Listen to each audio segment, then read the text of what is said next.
Bonjour à tous, j'espère que vous allez bien, je suis ravie de vous retrouver aujourd'hui. Alors cette vidéo s'adresse à vous si vous êtes scorpion, si vous êtes ascendant scorpion, quel que soit votre signe solaire, ou si vous avez votre signe lunaire en scorpion. Alors on va regarder maintenant, voilà, l'énergie, la tendance, la dominante ici, l'énergie dominante pour vous les scorpions. Alors vous avez la grande prêtresse et le 2 d'épée. Alors là ce qu'on voit c'est que le 2 d'épée, c'est la contradiction, c'est l'hésitation. On est entre deux décisions, entre deux choix, entre deux situations. On a l'impression, et je dis bien on a l'impression, parce que je vais vous expliquer pourquoi, ici après, on a l'impression de ne pas réussir à se positionner, de ne pas réussir à choisir, à décider, à trancher, à se positionner, à faire un choix qui peut vous sembler difficile. Mais pourtant, ici, avec la grande prêtresse, je pense que, en fait, au fond de vous, vous savez très bien. Au fond de vous, vous savez très très bien. Vous ressentez les choses. Et il va vraiment être question pour vous de vous reconnecter à votre intuition, de vous reconnecter à votre âme, à la voix de votre cœur, à ce qui se passe au fond de vous, sur un plan émotionnel et surtout au niveau des intentions, au niveau des intuitions. Ça, c'est très important parce que je pense que vous ressentez les choses, mais que vous ne voulez pas... alors, peut-être que ce que vous ressentez ne va pas forcément dans le sens que vous auriez peut-être choisi avec le mental. C'est pour ça que je vous invite à vous reconnecter à votre intuition et à vos ressentis, c'est très important pour que vous puissiez prendre la meilleure décision possible pour vous-même, pour la situation, pour le domaine de vie qui est concerné. Je pense ici que effectivement, ce 2 d'épée représente bien la difficulté ici à choisir, à décider, à trancher. C'est souvent ce que je présente ici avec cette carte-là, c'est que généralement avec le 2 d'épée, le mental ne parvient pas à se positionner, à choisir, à décider, à trancher, à choisir un chemin plutôt qu'un autre, un travail plutôt qu'un autre, une proposition plutôt qu'une autre, une personne plutôt qu'une autre, s'il s'agit d'un choix relationnel. Eh bien, si le mental ne peut pas choisir, décider, trancher, alors à ce moment-là, il est vraiment judicieux et important de s'en remettre à ce que vous ressentez et de vous en remettre aussi à vos intuitions. C'est bien ce qui est représenté là autour de ce personnage qui, avec les épées, qui représente le mental, a les yeux bandés. Donc là, il y a deux choix, deux décisions, deux possibilités, deux éléments qui semblent se ressembler, être identiques. Et du coup, le mental n'arrive pas, le mental voit les choses comme étant indissociables l'une de l'autre. C'est pour ça qu'on parle de contradiction, d'hésitation. Tout se passe à l'intérieur de vous. Je pense que vous savez. Voilà, au fond de vous, vous savez très bien le choix à faire, la décision à prendre. Après, le mental peut-être vous retient, vous freine ou vous bloque à cette décision, à ce choix que vous avez à faire. Allez, on continue. On va regarder ce qui se passe au niveau émotionnel. Vie émotionnelle, vie sentimentale. Donc, ce que vous ressentez, les intuitions, tout ce qui est sous-jacent, tout ce qui n'est inconscient, les ressentis, les intuitions. C'est un mois, je pense, assez intense pour vous, les scorpions. D'autant plus que vous êtes quand même un signe d'eau, donc un signe quand même relativement intuitif de nature. Je pense que là, voilà, faut suivre les intuitions et les ressentis. Allez, vie émotionnelle et sentimentale avec le petit, le normand, ici pour commencer. Bon, alors, déjà, on voit que vous entrez dans le mois avec des doutes, des incertitudes, des questionnements, un manque de clarté. Les nuages représentent généralement des petits tracas, des choses à régler, la notion de doute et d'incertitude, mais qui est passagère. Il y a une clarté qui va se faire. Vous allez, au fur et à mesure du mois, réussir à y voir plus clair par rapport à un ex, une ex, par rapport à une ancienne relation, ou par rapport ici à une situation ou un ressenti qui ne vous semble pas très clair. Voilà, donc pour lequel ou dans lequel vous êtes vous un petit peu dans l'expectative, dans le doute, dans le questionnement. Voilà, on va parler d'éclaircissement, de compréhension, de clarté, d'amélioration, une réussite aussi pour quelque chose. Je pense que cette réussite, elle est dans le fait de réussir à lâcher prise, réussir à avancer et bien sûr, évidemment, réussir à y voir plus clair. Donc là, on a une situation qui s'éclaircit ou une relation peut-être qui s'améliore, qui va mieux si vous êtes en relation avec quelqu'un sur le plan amoureux. On a une notion ici d'amélioration. Il y a une clarté qui se fait. Vous voyez, les nuages ne restent pas longtemps. voilà, les choses vont commencer à être beaucoup plus claires dans votre esprit ou dans votre cœur aussi, parce que ça peut être dans les ressentis. On ne sait pas trop, on n'arrive pas à savoir ce qu'on ressent, on est un petit peu, on est dans la dualité, voilà. Donc là, on voit que on a cette notion de changement qui peut vous sembler incertain, mais qui pourtant aura lieu. Ça peut être aussi, si ce n'est pas d'un changement dont on parle ici, ça peut être la notion de voyage. Voilà, un déplacement, un voyage, est-ce qu'il va avoir lieu? Est-ce que ça va arriver? Est-ce que vraiment je vais pouvoir partir le rejoindre? Est-ce que vraiment il va pouvoir venir me rejoindre ou elle va pouvoir venir me rejoindre? Ça peut être en rapport à un déplacement aussi, un voyage, un aller-retour, un rapprochement physique s'il y a une distance géographique entre vous. Peut-être qu'au début du mois, vous doutez de la possibilité de matérialiser ce voyage et pourtant ici, on voit que les choses vont se clarifier. Vous allez d'ailleurs peut-être recevoir des nouvelles de la personne de votre cœur, des nouvelles de la situation qui semble vous être incertaine ou semble vous inquiéter ici. Et on a ici une notion de mouvement qui arrive derrière. Donc pour moi, le voyage aura bien lieu, le déplacement aura bien lieu, ou s'il ne s'agit pas de voyage de déplacement, eh bien on a ici un changement qui au début du mois vous semble incertain, un changement ou un mouvement dans votre vie sentimentale ou émotionnelle qui pourtant aura lieu parce qu'on a une notion d'éclaircissement. Alors on va regarder avec le tarot le 10 d'épée. Donc le 10 d'épée, on voit que effectivement il y a eu beaucoup de rumination, beaucoup de cogitation. Il y a eu aussi, je dis bien il y a eu parce qu'on est sur un 10, hein, donc on est avec les épées sur la fin de quelque chose, la fin d'un cycle, la fin en tout cas d'une situation. Ça peut être des doutes aussi, hein, des doutes, de l'incertitude qui est difficile à vivre. Voilà, alors on ne sait pas, est-ce que la relation va avancer, est-ce que je vais pouvoir me déplacer, est-ce qu'on va pouvoir se retrouver, est-ce que la relation va s'améliorer, est-ce que je vais recevoir des nouvelles, enfin, tout ça a fait que vous avez traversé quand même là, récemment, donc sur les semaines ou le mois passé, peut-être au niveau, par rapport à un passé, un ex ou une ex, ou au niveau de ce qui vous inquiète, ici on voit que ça a quand même été assez mal vécu avec ce 10 d'épée. Il y a quelque chose qui va prendre fin ici, une fin de cycle par rapport à un ex ou une ex, ou par rapport à ce qui vous tracasse, ce qui vous perturbe, ce qui vous semble incertain. Effectivement, là on a un aboutissement avec la carte du monde ici. On va parler d'aboutissement. Donc il y a quelque chose qui aboutit, qui se termine dans le sens de l'accomplissement, dans le sens de l'aboutissement. On ne parle pas ici forcément de fin de séparation, mais en tout cas d'un aboutissement par rapport à une situation. Là, on a une clarté, une compréhension. Peut-être qu'ici, effectivement, on réussit à lâcher prise par rapport à un passé douloureux, par rapport à une ancienne relation ou un passage à vide, on peut appeler ça comme ça, un passage compliqué, difficile dans la relation.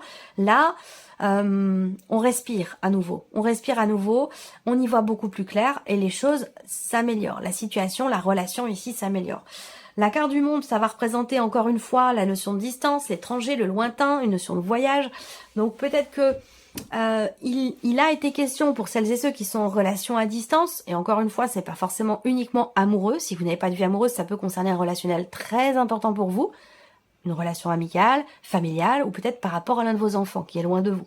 En tout cas, avec le monde, on va parler de réalisation, d'accomplissement, d'un sentiment de plénitude aussi, et on a bien quelque chose qui arrive à son terme, qui prend fin. Vous avez ici le 10 d'épée, fin de cycle, la carte du monde, fin de chapitre, fin de cycle aussi. Donc là, au niveau émotionnel, au niveau de la vie sentimentale, donc là, ça peut être un changement dans votre vie de couple, hein, ça peut avoir un rapport avec aussi une mutation professionnelle, un déménagement, on peut parler de déménagement ici. Il y a une notion de départ. Est-ce qu'il a été question à un moment donné aussi de trouver une solution pour réussir à se rapprocher, avoir le projet peut-être de vivre ensemble, ça peut aussi être des choses comme ça.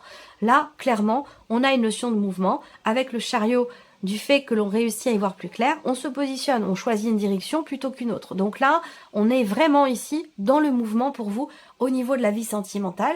Peut-être un cap qui est passé. En tout cas, on voit que ça va bouger et ça va bouger très très vite. On a une notion de rapidité ici dans les événements ou dans ce mouvement, dans ce changement. Voilà. Allez, on continue. On va regarder maintenant ici la vie active et professionnelle, donc quelle que soit votre situation. On va commencer avec le petit Lenormand. Là, il y a un recommencement. Si vous travaillez dans le domaine de la santé, du bien-être, des soins, ou tout ce qui a un rapport avec effectivement la santé, hein, de manière globale, vraiment, hein, générale, là, il y a un recommencement. Il y a une nouvelle opportunité. Alors quand je dis nouvelle opportunité, c'est-à-dire que il a déjà été question de cette opportunité et aujourd'hui elle se représente. Donc là, il y a une nouvelle chance, il y a peut-être une reconduction de contrat ou la possibilité de renouveler quelque chose dans votre vie professionnelle. Plus particulièrement pour les personnes qui sont dans le domaine de la santé, des soins, du bien-être. Voilà.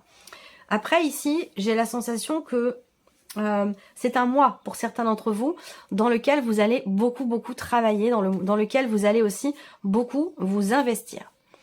On a également pour vous au niveau professionnel une situation ici qui se débloque. Possiblement une signature de contrat, rapport ici à un projet. On voit bien que là, il y a un projet.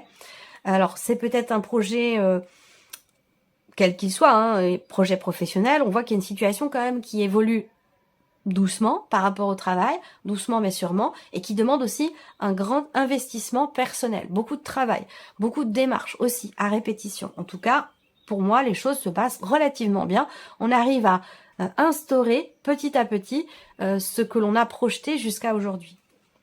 Donc là, il y a des choses qui vont se signer ici certainement avec une personne, quelqu'un de peut-être plus jeune que vous, ou quelqu'un d'assez élégant, quelqu'un qui est voilà, qui présente bien, qui est toujours avenant, délicat, voilà. On a une signature ici. Hein. Pour moi, il y a une énergie de nouveau départ, de nouveauté, alors soit c'est dans la reconduction d'un contrat, soit quelque chose qui recommence ou qui se présente à nouveau à vous. Voilà. Et là, pour le coup, on a quelque chose qui semble se conclure, se signer pour certains ou certaines d'entre vous. Il va être question aussi pour d'autres, là, d'y aller quand même, hein, d'y aller, d'enclencher quelque chose, je dirais pas de forcer la chance, mais de se donner quand même tous les moyens possibles et imaginables pour pouvoir justement saisir une opportunité qui va se présenter ou pour pouvoir tenter votre chance pour quelque chose. Il va être question d'enclencher ou d'insuffler les choses. Ça va pas forcément tomber comme ça du ciel ou se faire tout seul. Alors, on regarde avec le tarot, vie active et professionnelle, l'ermite. Alors, on voit que pour certains d'entre vous, il a été question à un moment donné, effectivement, d'une opportunité, d'une possibilité, d'une chance, d'une occasion qui s'est présentée et pour laquelle vous avez beaucoup réfléchi. Donc, peut-être que cette réflexion vous a fait passer à côté de cette opportunité, ou vous a fait la mettre de côté, et aujourd'hui, ça se représente ici. Il y a quelque chose qui revient à vous. En tout cas, avec l'ermite, vous êtes quand même de toute façon dans une dynamique de réflexion. On cherche à être sûr de soi et voir clair. Voilà, il y a vraiment cette notion d'analyse, de réflexion, d'introspection par rapport à ce qui se présente et peut-être aussi concernant la signature d'un contrat. Le 7 de bâton. Alors là, comme je vous l'ai dit, avec le petit Lenormand, avec ce 7 de bâton, on voit que là, il y a une endurance. C'est-à-dire que on peut rencontrer dans l'évolution d'une situation dans la vie pro des obstacles, pas forcément des blocages, mais des situations en tout cas qui vous demandent, vous, de faire preuve de ténacité, de combativité, d'endurance, même si c'est difficile. Avec le 7 de bâton, on y va. Voilà, on y va, on fonce, on est déterminé. Il y a cette volonté ici d'aller au bout des choses. Voilà, tout simplement. Et pour ça, on voit que vous faites preuve effectivement d'endurance, de combativité, de ténacité. Vous ne faiblissez pas, vous affrontez les obstacles quels qu'ils soient pour aller au bout de quelque chose. Donc il y a une notion quand même d'effort important ici qui est fourni pour aller au bout de quelque chose, au bout d'une situation. Et là, le 9 de bâton. Donc effectivement, le 7, le 9, on voit bien que ça évolue lentement, que cette situation, ce qui est traversé, ces démarches, cette notion de répétition dans ce que vous vivez, où on voit bien que le 7 et le 9 de bâton ici représentent une notion effectivement de difficulté ou une situation qui vous demande de vous donner à 200% ou de devoir fournir tous les efforts nécessaires pour pouvoir faire aboutir quelque chose, pour aller au bout. Et effectivement, on voit qu'avec ce 9 de bâton, c'est pas forcément évident ici. Une forme de fatigue aussi, là. Hein. Fatigue, épuisement, on a besoin peut-être pour certains d'entre vous de s'isoler, prendre le temps pour soi et pour souffler un petit peu, parce que le 9 de bâton va représenter effectivement une forme de fatigue une forme d'épuisement ici. Donc il y a un besoin quand même de penser à soi, de se préserver, de penser à soi, de prendre soin de soi et de se préserver aussi, de se protéger parce que voilà, tout donner, ça marche un temps, hein, ça marche très très bien, sauf qu'au bout d'un moment, physiquement, le corps finit par ne plus suivre. Donc il y a cette nécessité quand même ici de poser des limites et de faire attention et de véritablement penser aussi à votre bien-être. Voilà. Réflexion pour certains d'entre vous dans ce qui se présente au niveau de la vie pro, pour tout ce qui concerne effectivement le domaine de la santé, du bien-être, des soins énergétiques, ou alors ceux qui travaillent dans les hôpitaux, ou en tant qu'infirmière libérale. Là, j'ai l'impression qu'en fait, effectivement, il y a quelque chose qui se représente, mais là, vous réfléchissez à deux fois. Pourquoi? Parce que peut-être que ça demande beaucoup d'efforts, c'est difficile, c'est poussif, c'est très fatigant, très énergivore, et que là, il y a une belle opportunité qui se présente, mais on voit que vous réfléchissez quand même beaucoup. Voilà. Allez, on continue. Ici, on a donc tout ce qui est matériel financier. Donc finalement, tout ce qui n'est pas sentimental, tout ce qui n'est pas professionnel. Mais qui est quand même en rapport direct avec la sphère professionnelle, bien sûr. Alors, matériel et financier. Alors, j'ai une bonne nouvelle ici. J'ai une bonne nouvelle qui arrive à vous concernant une somme d'argent assez importante. Alors, soit on parle d'investissement, d'achat.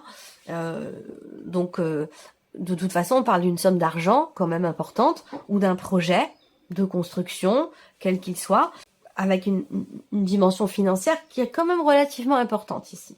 Là, on a ici une notion de joie, de bonnes nouvelles ici qui arrivent à vous concernant une situation qui vous tracasse. Et là, on voit qu'avec le 8 de pique, si je regarde les symboles de cartomancie, on voit que vous êtes soucieux, soucieuse, tracassé, préoccupé par une problématique que vous rencontrez concernant une somme d'argent, concernant la banque, concernant un prêt bancaire.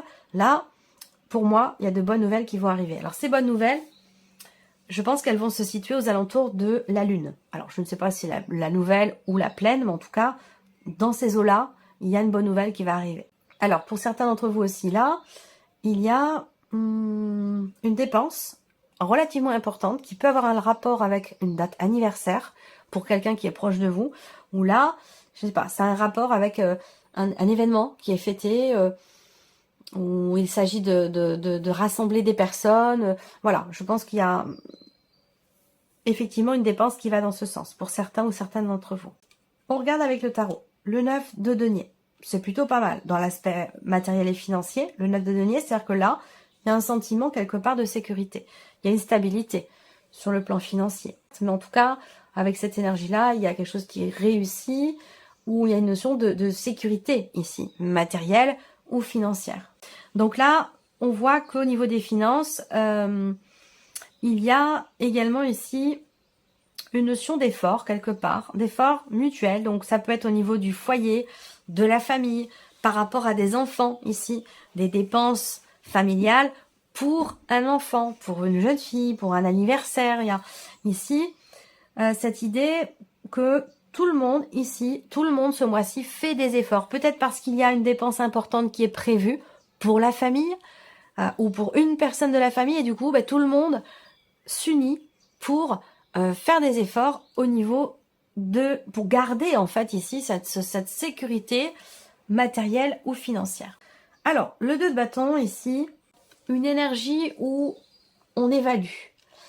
On évalue la situation, on évalue aussi, il y a une forme de réflexion. En fait, l'impression que j'ai là, c'est que par rapport aux finances, il va être question quand même ici avec le 2 de bâton de faire un choix, de prendre une décision qui est pas forcément évidente ici parce qu'on voit que vous êtes tracassé par rapport à un après, par rapport à quelque chose de nouveau.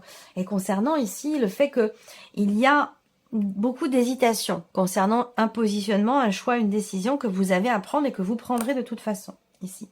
Ça peut avoir un rapport effectivement avec un enfant, un projet que vous avez, parce qu'on a quand même la lune qui représente la notion de création, de créativité, donc il y a quelque chose comme ça que vous projetez peut-être, qui nécessite un investissement, et vous réfléchissez ici où vous faites des efforts avec d'autres personnes qui font certainement partie de la famille ou du foyer, pour garder ici une sécurité. Je pense que quelque part là, on fait preuve de sagesse quelque part, on suit ses intuitions, et à bon escient, puisque là on voit qu'il y a peut-être ici une réflexion qui est très constructive, qui est très positive quant à une situation matérielle et financière où on prend les choix, les décisions qui s'imposent, qui sont nécessaires pour ne plus être tracassé, inquiet ou inquiète par rapport à une situation matérielle ou financière.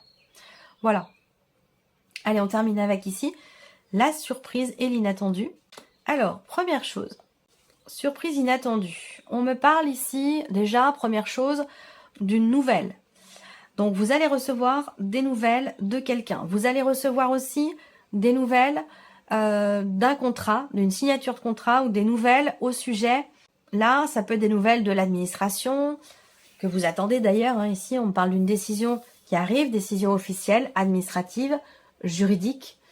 Tout ce qui concerne voilà le côté légal, étatique. Nouvelles d'une personne assermentée, ça peut être aussi des nouvelles de votre banquier ou banquière, nouvelles d'un avocat, d'un notaire. En tout cas, vous allez recevoir visiblement des nouvelles.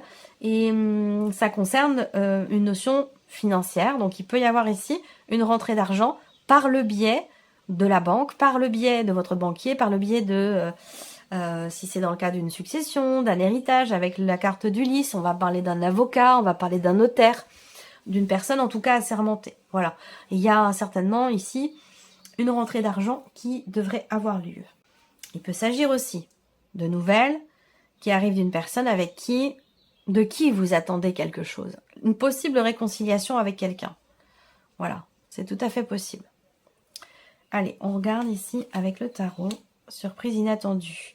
Donc la surprise inattendue, c'est quelque chose qui va être décidé, qui va vous permettre d'y voir beaucoup plus clair. Parce que le 7 de coupe va représenter justement la confusion, le manque de clarté et aussi, quelque part, à un moment donné, quelque chose ou quelqu'un qui vous a déçu. Donc là, avec la faux, on voit que quelque chose, à un moment donné, est acté et décidé. 6 de denier, effectivement, rentrée d'argent, là, il y a quelque chose qui vous est dû, qui va vous être rendu ici. Donc, on va parler effectivement d'une rentrée d'argent. Si on parle d'un relationnel ici, il y a cette notion d'attente, d'espoir, d'espérance, de pouvoir partager à nouveau quelque chose avec quelqu'un avec qui vous vous êtes peut-être disputé. En tout cas, il y a eu une rupture. Quelqu'un vous a déçu, ou vous avez déçu quelqu'un, et la relation, à un moment donné, a été coupée. Peut-être simplement en termes de communication. C'est pas forcément une rupture ou une rupture sentimentale, mais en tout cas, quelque chose a été décidé, coupé, arrêté par le fait qu'il y ait eu une déception, une désillusion. Et là, il y a un espoir de pouvoir partager à nouveau, peut-être, avec cette personne. Et le cavalier de bâton qui arrive en dernier. Vous voyez, j'ouvre le tirage avec le cavalier de bâton et je le ferme avec le cavalier de bâton. Donc ça peut être aussi, par rapport, si c'est un relationnel ici, pour lequel il pourrait y avoir effectivement une réconciliation, ça peut être avec une personne qui est d'un signe de feu. Sagittaire, Lion ou Bélier. C'est tout à fait possible. Là, ça peut être aussi des nouvelles qui arrivent de l'étranger, donc rapport à l'étranger. Est-ce que ça concerne... Bon, il y a tellement de cas de figure possibles, je ne vais pas essayer de vous faire une liste, ça serait trop compliqué. Mais il y a des nouvelles qui arrivent de l'étranger. Donc soit c'est notaire, avocat, la banque, un compte à l'étranger. Voilà, il y a des nouvelles qui arrivent de l'étranger et quelque chose qui vous revient. Voilà. Sinon, si c'est relationnel, ça peut être une personne qui est loin de vous, dans une autre région, dans un autre pays. Voilà pour vous, amis Scorpions. J'espère que cette vidéo vous a plu, que ce tirage résonne en vous. En tout cas, je vous remercie beaucoup de votre écoute. Merci de votre présence, merci pour votre fidélité, pour beaucoup d'entre vous. Et puis, bien sûr, on se retrouve très bientôt pour les prochaines vidéos. Au revoir.